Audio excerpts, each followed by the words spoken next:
Dans le journal de 19h, les cambriolages augmentent fortement dans le canton de Vaud, plus 33%, des bandes souvent très mobiles, des appartements visités parfois en quelques minutes. La police lance un cri d'alarme et beaucoup se demandent s'il est temps de renforcer sa porte ou de faire appel aux sociétés de sécurité. Christophe Sirot. Clive Martin n'est pas un gentleman cambrioleur.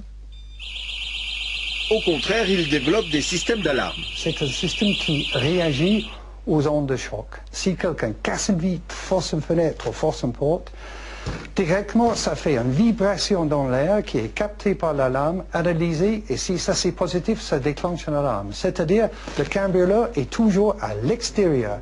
Il est dissuadé et 9 fois et demi sur 10, il part.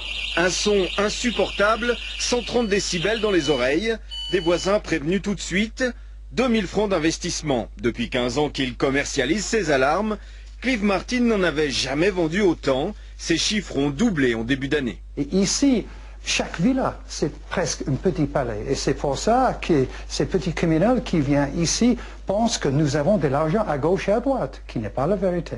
C'est surtout ça que les cambrioleurs recherchent. De l'argent liquide, des petits objets, des bijoux, des souvenirs de famille irremplaçables souvent. Un butin moyen qui dépasse rarement 500 francs, selon les statistiques fédérales. Le problème reste quand il n'y a rien ou pas grand-chose qui est volé et les gens, par frustration, font le vandalisme. Et c'est ça qui coûte le plus cher. Souvent, ça peut monter jusqu'à 50 000 francs. Mais surtout, l'intrusion dans l'intimité d'une maison peut faire d'autres dégâts. Des dégâts psychologiques, des traces souvent plus difficiles à effacer. Malgré tout, de l'avis des spécialistes, les Vaudois ne sont toujours pas assez vigilants.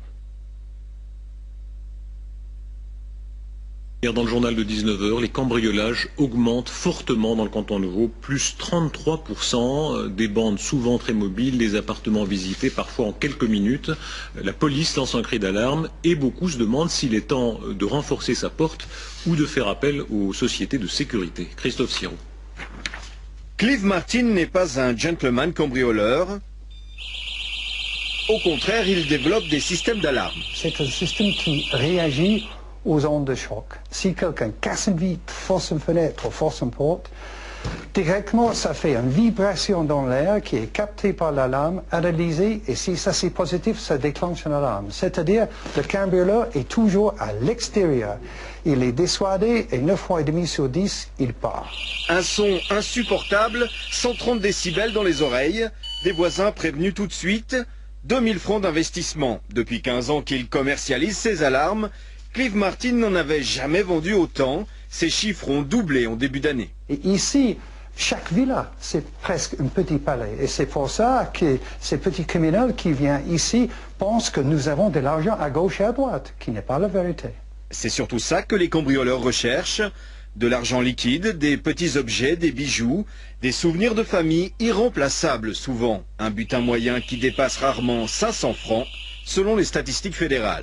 Le problème reste quand il n'y a rien ou pas grand-chose qui est volé et les gens, par frustration, font le vandalisme. Et c'est ça qui coûte le plus cher. Souvent, ça peut monter jusqu'à 50 000 francs. Mais surtout, l'intrusion dans l'intimité d'une maison peut faire d'autres dégâts.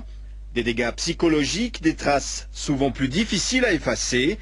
Malgré tout, de l'avis des spécialistes, les Vaudois ne sont toujours pas assez vigilants.